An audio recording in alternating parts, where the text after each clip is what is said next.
YouTube, this your boy Download back for another reply. But before then, this week's show is brought to you by LQ Beats. LQ Beats is a very talented producer that I've kept my eyes on for some time. So all week there's going to be music in the background of my videos in which they're all going to be his beats. If you like one of them, the link to his page is in the description. Send him a tweet saying how much you enjoy his beats, or even go ahead and purchase one. But today's reply video is to Slim Thug and Zero, Summertime.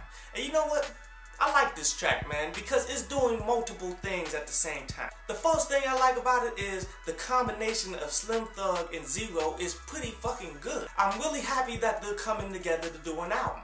And then also the fact that it's a summertime-like anthem track. See, a long time ago when Dr. Dre first came out with The Chronic, in particular the single Let Me Ride, the music industry standardized these type of summertime tracks for all new artists, in which the game has changed a lot since then and they don't do that shit no more. But I always like that aspect of the game. You always should have that summertime anthem because during the summer people like to be out and about, having fun, doing whatever they need to do. And Slim Thug and Zero carried this out to perfection, man. It was a solid track up and down to the point that I would listen to this in the car as I ride through this summer. But of course, you know, the music industry moved on to shit like swag music and such, so this is more of a relic of the past, but I believe it still works to this day. But anyway, on to today's article, and today's article is about Ray Allen, in which a lot of people who's into the NBA, you already know what I'm talking about. For those who's not, Ray Allen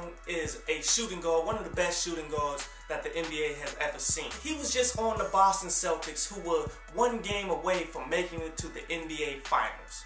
But yet they lost to the hated rivals, the Miami Heat. Now, Ray Allen's contract expired, and a lot of people in Boston expected him to return to Boston to help compete against Miami again. But instead, what he did was he took a pay cut to go ahead and join Miami. And now a lot of Boston people are really pissed about that shit. In which I don't see why, because Ray Allen joined these dudes so he can win a ring, in which they did that one time. But Ray Allen's goal was never just to win one ring, he wants to win multiple rings. And now that team doesn't have as much of a chance as the Miami team. So all these fans is caught up on the bullshit like you gonna Judas us and go on to our rivals and shit. When in fact Ray Allen just kept that shit 100% fucking business. And that's what you rappers need to learn from. Because too many times rappers stick with groups that are not going anywhere out of pure loyalty that these other people are not sharing for you. That loyalty to these other people who don't share that with you is not going to get you closer to your goal, man. You have to look at your life as strictly business, and if your rap group is not working for you, then it's time for you to move on so you can fulfill your goal.